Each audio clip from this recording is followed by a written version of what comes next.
Hello everyone, कैसे हो आप सभी। आई होप बच्चों आप सभी बहुत अच्छे होंगे। आज हम पढ़ेंगे बच्चों NCERT math class 12 chapter 10 vector algebra आज हम पढ़ेंगे।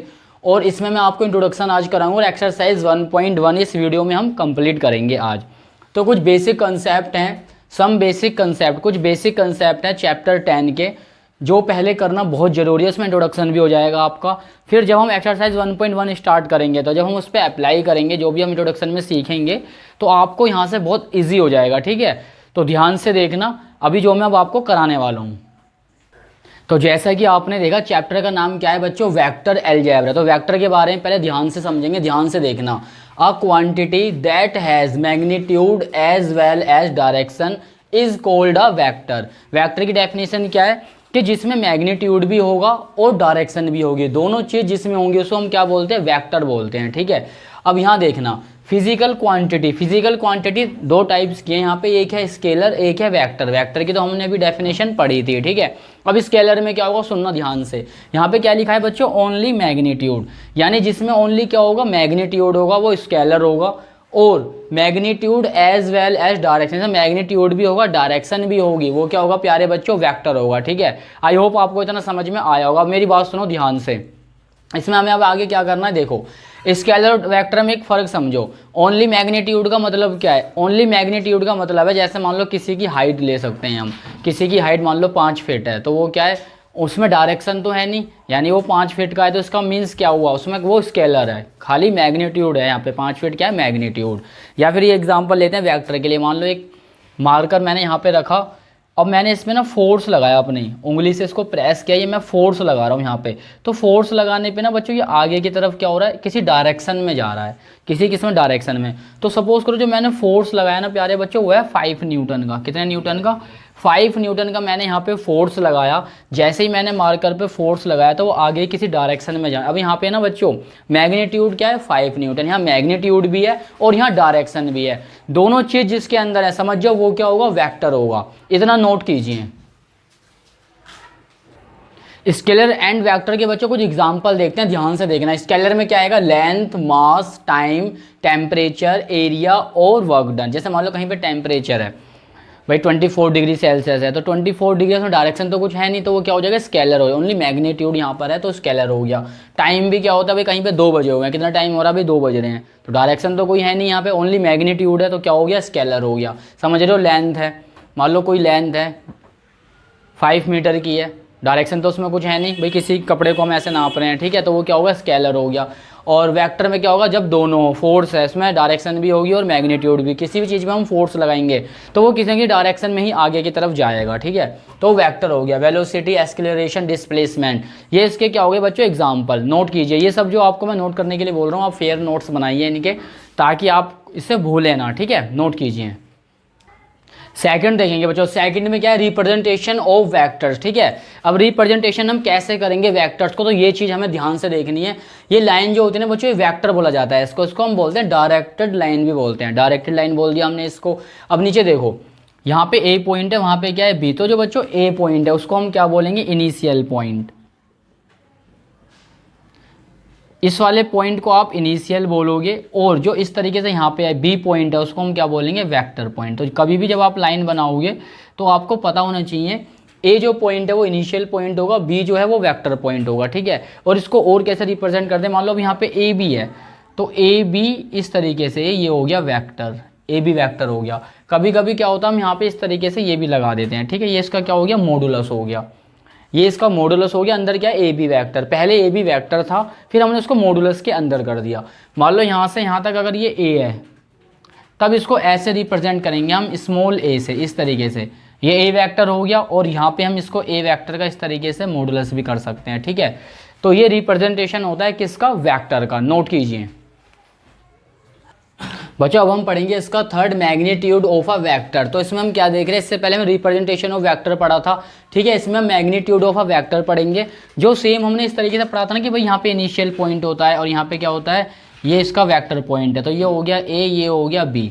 ठीक है, जो मैंने इससे पहले आपको मॉडुलस बताया था मैंने इसको। ठीक है, लेकिन वेक्टर में इसको आप लोग क्या बोलोगे, मॉडुलस ही बोलते हैं इसको, बट वेक्टर में इसको आप मैग्नीट्यूड बोलोगे। ठीक है, तो यहाँ पे लिखा हुआ है, it is denoted by A B vector, और ये क्या है बाहर मैग्नीट्यूड, या फिर अगर यहाँ पे आपके ये बीच में ए है, यहाँ से यहाँ तक का डिस्टेंस अगर ए है तो आप उसे बोलोगे, और ए वेक्टर हो गया और ये क्या होगा उसका मैग्नीट्यूड हो गया। तो मैग्नीट्यूड को, वेक्टर का जो मैग्नीट्यूड होता है वो इस तरीके से बताया जाता है, नोट कीजिए। फोर्थ हम पढ़ते हैं पोजीशन वेक्टर। बच्चों ये इंपॉर्टेंट चीज़ है तो उसको ध्यान से देखना। पोजीशन वेक्टर में क्या होता है, एक पहले यहाँ पे 3D आपको लाइन बनानी पड़ेगी इस तरीके से। यहाँ से मैं आपको बताऊंगा पोजीशन वेक्टर के बारे में। ये हमारा x हो गया और ये y, ये क्या हो गया प्यारे बच्चों z हो गया, ठीक है। अब ध्यान से सुनना, हमेशा याद रखो जो इसका ये इनिशियल पॉइंट होगा ना, यहाँ पे O है, तो हमेशा याद रखो वो ओरिजिन होता है। क्या होगा, ओरिजिन होगा, इसको बात को आप याद रखना। इनिशियल पॉइंट पे ओरिजिन होता है, पोजीशन वेक्टर का इनिशियल पॉइंट क्या होता है, ओरिजिन होता है। अब O से मैंने एक लाइन यहाँ पे ड्रॉ करी, तो ये क्या हो गया, मैंने इसको नाम दिया P। अब ये जो O और जो P है, यही बच्चों क्या है, पोजीशन वेक्टर है। इनिशियल पॉइंट से जो भी लाइन जाएगी वही क्या होगी, हमारा पोजीशन वेक्टर होगा। इसको हम स्मॉल r से भी रिप्रेजेंट कर सकते हैं, ठीक है। r वेक्टर यहाँ पे आप यूज़ कर सकते हो। अब हमने यहाँ पे क्या देखा, देखो ये जो OP है, OP क्या है, पोजीशन वेक्टर है। तो अगर मैं इसका मैग्नीट्यूड निकालूंगा तो इस तरीके से लिखूंगा OP वेक्टर। इसकी वैल्यू क्या है बच्चों, r है OP की वैल्यू, तो क्या हो जाएगा, r वेक्टर हो जाएगा। और जो मेरा P है इसको मैं लिखूंगा x, y, z, ठीक है। इनिशियल पॉइंट क्या है मेरा, यहाँ पे O है जो 0,0,0 ओरिजिन है, और P x, y, z है। यहाँ से ना बच्चों r की वैल्यू निकल जाएगी। अब अगर आप यहाँ से r की वैल्यू निकालोगे तो आपको याद होना चाहिए x² plus y² plus z²। इस तरीके से यहाँ से r की वैल्यू फाइंड हो जाती है। दोबारा देखेंगे, पोजीशन वेक्टर में क्या होता है, इनिशियल पॉइंट। इनिशियल पॉइंट क्या होंगे बच्चों, 0,0,0। ओरिजिन को क्या बोलते हैं, इनिशियल पॉइंट बोलते हैं। टर्मिनल पॉइंट क्या होगा, x, y, z होगा, x, y, z। तो यहाँ पर जो पॉइंट थे, ओरिजिन जो थे उसे बोलते हैं इनिशियल पॉइंट, और जो यहाँ पर पॉइंट है उसे बोलते हैं टर्मिनल पॉइंट। OP यहाँ पे क्या है, पोजीशन वेक्टर। r यहाँ पे क्या उसकी वैल्यू है, यहाँ से r की वैल्यू फाइंड करेंगे तो क्या आ जाएगा, रूट में x² plus y² plus z²। ऐसी पॉइंट टू पॉइंट ना बच्चों, ऐसे हम ना पॉइंट टू पॉइंट करेंगे, हर एक चीज़ के बारे में बिल्कुल तरीके से पढ़ेंगे, ऐसी पॉइंट टू पॉइंट। तो आप इसको नोट भी करते रहिए, ठीक है, करिए नोट। फिफ्थ पार्ट देखें, फिफ्थ में क्या है, direction cosines and direction ratio. अब ये क्या होता है, ठीक है। तो इसमें भी हम क्या करेंगे, 3D फिगर बनाएंगे। आपको मैंने बताया था इसमें ये क्या होता है, x, ये क्या हो जाएगा y, ये क्या हो जाएगा z, ठीक है। ये इनिशियल पॉइंट क्या है, यहाँ पे O है, ठीक है। एक इस तरीके से यहाँ पे लाइन जाएगी, ये क्या है OP, ठीक है। पोजीशन वेक्टर बताया था ना, OP क्या है यहाँ पे पोजीशन वेक्टर है, और r यहाँ पे, r भी यहाँ पे क्या है, पोजीशन वेक्टर ही होगा। अब यहाँ ना हम एंगल बनाएंगे बच्चों, देखो ये यहाँ पे हो गया अल्फा, और इतना अगर आप देखोगे ये क्या हो जाएगा, इधर बीटा एंगल है वो, ठीक है। और ये वाला क्या हो जाएगा, गामा, ये यहाँ तक पूरा अल्फा, बीटा, गामा, 3 एंगल हो गई। अब आपको क्या करना है, O से लेके x तक जो डिस्टेंस है उसको हमने लेट किया x, ये कैपिटल X है, ये स्मॉल x है, ठीक है। और P को ना बच्चों x से इस तरीके से ड्रॉ करके मिला दो, ये हमने लेट किया y। अब हमने यहाँ पे क्या देखा, OPX क्या बन गया, एक राइट एंगल ट्राइंगल बन गया। तो इसमें ना देखो बच्चों, यहाँ पे क्या दिया है आपको, अल्फा दिया है। अब यहाँ देखना ध्यान से, यहाँ पे क्या है, ये अल्फा है, तो यहाँ पे क्या होगा, बेस अपॉन हाइट आता है कोस में, क्योंकि देखो ये क्या है बेस और ये क्या है हाइपोटेनस, ठीक है। बेस अपॉन हाइपोटेनस किस में आता है, कोस में आता है। तो यहाँ से हमने निकाला cos alpha is equal to base upon hypotenuse. अब यहाँ पे बेस क्या है x, और हाइपोटेनस क्या है मेरी, ये वाली देखो OP जो है, ये क्या है हाइपोटेनस का वर्क कर रही है इस ट्रायंगल में, ये क्या हो जाएगी r। तो फाइनली मैं कह सकता हूँ बेस मेरा x है और ये क्या है प्यारे बच्चों r है, ठीक है। अब ध्यान से देखना, पहले ये एंगल निकाल लेते हैं, फिर मैं आपको इसके बारे में बताऊंगा। जैसे ही आप यहाँ पे कोस बीटा निकालोगे तो बेस अपॉन हाइट ही होगा, वो भी उस ट्रायंगल के लिए। तो यहाँ पे क्या हो जाएगा, y अपॉन r हो जाएगा।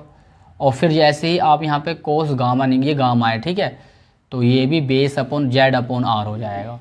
आई होप आपको इतना समझ में आया होगा। अब याद रखना, cos alpha, cos beta, cos gamma, इसको L के इक्वल, L M, और इसको लिया N के इक्वल, इसको मैंने इक्वल ले लिया है, लेट कर लिया है कि ये जो पूरा पोर्शन है cos alpha, cos beta, cos gamma, L M और N के क्या है, इक्वल है। यहाँ से L की वैल्यू क्या है, x अपॉन r, M की वैल्यू क्या है, y अपॉन r, N की वैल्यू क्या है, z अपॉन r, ठीक है। यहाँ से r की वैल्यू भी निकाल सकते हो। r कहाँ चला जाएगा, वहाँ पे l कहाँ आ जाएगा, डिवाइड में, क्योंकि अभी इसके बाद जो मैं आपको कराने वाला हूँ उसमें हमें L² plus M² plus N² is equal to 1, ये हमको प्रूफ करके दिखाना है। और ये प्रूफ जब भी होगा जब आपको इसके बारे में ये चीज़ें जो मैंने बताई है आपको पता होंगी, ठीक है। प्रूफ करेंगे नेक्स्ट उसमें, अभी फ़िलहाल यहाँ देखिए। तो अल्फ़ा बीटा गामा जो होते हैं वो यहाँ पे डायरेक्शन क्या आते हैं, एंगल से बच्चों। अल्फ़ा बीटा और ये गामा डायरेक्शन एंगल्स हैं यहाँ पे। Cos alpha cos beta cos gamma, ये डायरेक्शन क्या है, कोसाइन है, ठीक है, डायरेक्शन कोसाइन है ये। ओपी यहाँ पे क्या है, पोजीशन वेक्टर है जिसकी वैल्यू आर है, और ओ यहाँ पे इनिशियल पॉइंट भी है। आई होप आपको इतना समझ में आया होगा। अब इसका हम 6th पार्ट करेंगे, नोट कीजिए। 6 पार्ट देखिए, 6 पार्ट में क्या है, डायरेक्शन रेशियोज है। दीज आर नंबर ABC, आपको कुछ नंबर ABC दिए हैं, such that they are proportional direction cosine. Direction जो कोसाइन थे बच्चों LMN क्या है, उनके प्रोपोर्शनल हैं क्या, जो आपको ABC दिए हैं। तो A/L B/M C/N हो जाएगा। अभी हम पीछे जो इससे पहले हमने 5th पॉइंट पढ़ा था उसमें हमने क्या देखा है, L = वहाँ पे क्या था बच्चों, XR था। अगर कोई मेरे से क्या है यहाँ से R निकालनी है तो R = क्या हो जाएगा, LX हो जाएगा। ऐसे यहाँ पे R = क्या हो जाएगा, YM या MY हो जाएगा इस तरीके से, ठीक है। या यहाँ पे ऐसे ना लिख के ना, अगर आपको X की वैल्यू निकालनी है तो बच्चों क्या हो जाएगा, R को वहाँ भेज दो, क्या हो जाएगा LR। यहाँ से भी हमको क्या है, Y की वैल्यू निकालनी है तो क्या हो जाएगी वो YR हो जाएगी। अब देखो Z की वैल्यू क्या हो जाएगी, MR। इस तरीके से रेशो आ गया। अब यहाँ पे देखना A/L B/M C/N है, यहाँ पे भी क्या है, ये ना आपस में प्रोपोर्शनल है और ये R के क्या है, सभी इक्वल हैं, ठीक है। तो यहाँ से हमने क्या देखा, A = क्या हो गया LR, B = MR, C = NR। तो LR की वैल्यू यहाँ से मुझे क्या मिल गई, A। तो यानी मैं यहाँ पे लिख सकता हूँ A, और यहाँ पे लिख सकता हूँ B, यहाँ पे लिख सकता हूँ C। आप देख सकते हो C = क्या है, NR, ठीक है। तो यहाँ पे क्या है N, और Y = यहाँ पे क्या होगा बच्चों, MR होगा, ठीक है। M के पास R जा रहा है। A/L अगर यहाँ पे आपको फाइंड करना है A/L, तो R की वैल्यू हो जाएगी A/L, यहाँ से R की वैल्यू B/M, यहाँ से R की वैल्यू C/N। ये आपस में रिलेशन है जो क्वेश्चनों में जब आप सोल्व करोगे ना वहाँ पे यूज़ होंगे, वहाँ पे आपको और ज़्यादा क्लियर होगा, नोट कीजिए। अब हम प्रूफ करेंगे L² + M² + N² = 1। तो इसको प्रूफ करेंगे, ध्यान से देखना।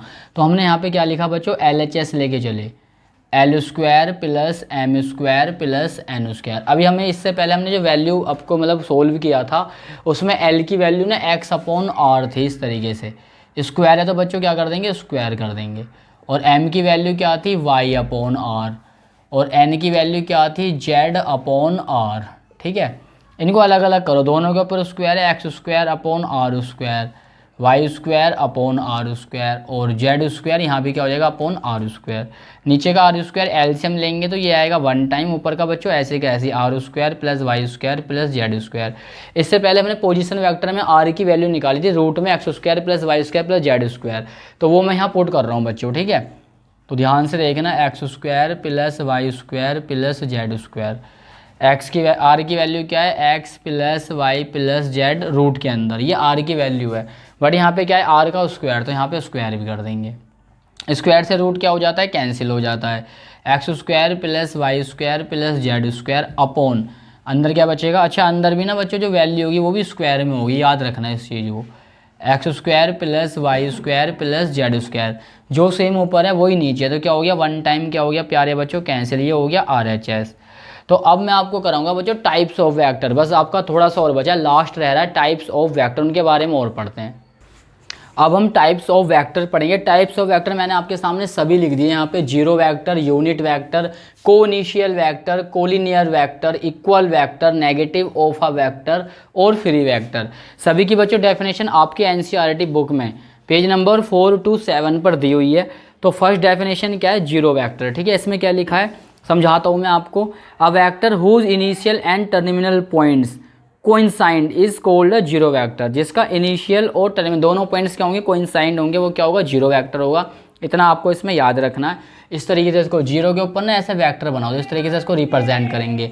यूनिट वेक्टर क्या होगा, जिसकी 1 यूनिट होगी। A vector whose magnitude is unity is called a unit vector. जैसे मान लो कोई इस तरीके से ये है, इसके यहाँ से यहाँ तक डिस्टेंस क्या है, 2 है, यानी ये क्या है, या 1 है, सॉरी, या तो 1 kg लिखो इसको, यूनिट वेक्टर में 1 आता है, 1 kg या फिर 1 न्यूटन, तो उसे क्या बोलेंगे बच्चे, यूनिट वेक्टर बोलेंगे।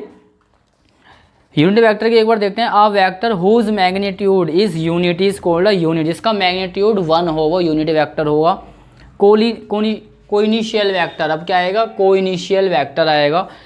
2 और मोर वेक्टर्स हैं having the same initial point. मेरी बात सुनो, 2 या 2 से ज़्यादा वेक्टर जिनका सेम पॉइंट हो, इनिशियल पॉइंट, जैसे मान लो ये एक पॉइंट है, अब यहाँ से इस तरीके से ये यहाँ से पॉइंट गया, यहाँ से लाइन गई, ये हो गई ए, ये हो गया बी वेक्टर।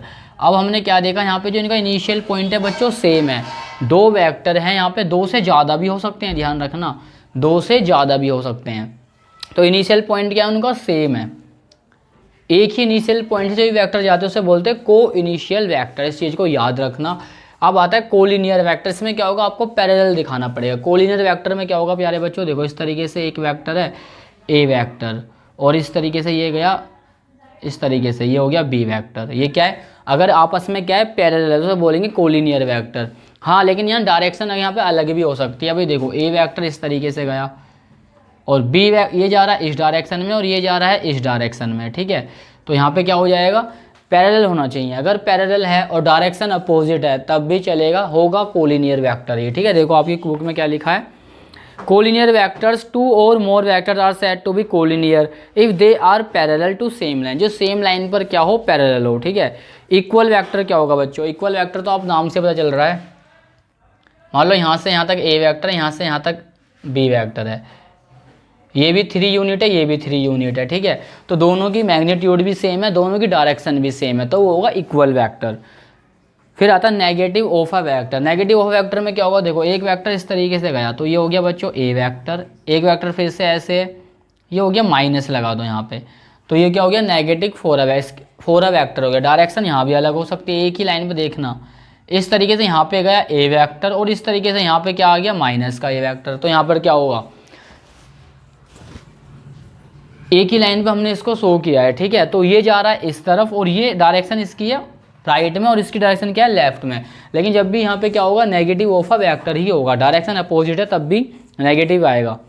अब आता है लास्ट में फ्री वेक्टर। फ्री वेक्टर क्या होता है, सुनो मेरी बात, इसमें भी पैरेलल लाइन होनी चाहिए। जैसे मान लो ये है ए वेक्टर, अब एक लाइन देखो मैं यहाँ बना रहा हूँ और यहाँ भी बना रहा हूँ, तो मैं यहाँ पे भी ए वेक्टर लिख रहा हूँ, यहाँ पे भी ए वेक्टर लिख रहा हूँ। तो मैं क्या कह सकता हूँ, ये इस लाइन के बिल्कुल सामने नहीं है बट इधर है थोड़ा, ये इसके क्या है पैरेलल लाइन है और ये भी इसके क्या है पैरेलल है। तो इस तरीके से फ्री है। फ्री का मतलब ये इधर भी है उधर भी और यहाँ पर भी है, फ्री है कहीं भी जा सकते हैं, लेकिन होनी चाहिए उसके क्या पैरेलल, उसे क्या बोलेंगे फ्री वेक्टर बोलेंगे। थोड़ा बुक में जान लेते हैं क्या लिखा है। नेगेटिव वेक्टर के बाद फ्री वेक्टर आपको बुक में नहीं दिया है, ठीक है। तो आपको इतना ही याद रखना होगा, आपके में नेगेटिव वेक्टर तक दिया था, आपको इतना याद रखना होगा। इनका बच्चे जो मैग्नीट्यूड है ना वो सेम, अगर ये 2 तो ये भी 2, ये भी 2, ये सेम होना चाहिए, ध्यान रखना ये सेम हो, डायरेक्शन भी सेम हो, तभी ये क्या होगा फ्री वेक्टर होगा। और ये इसमें मेन होता है पैरेलल लाइंस का।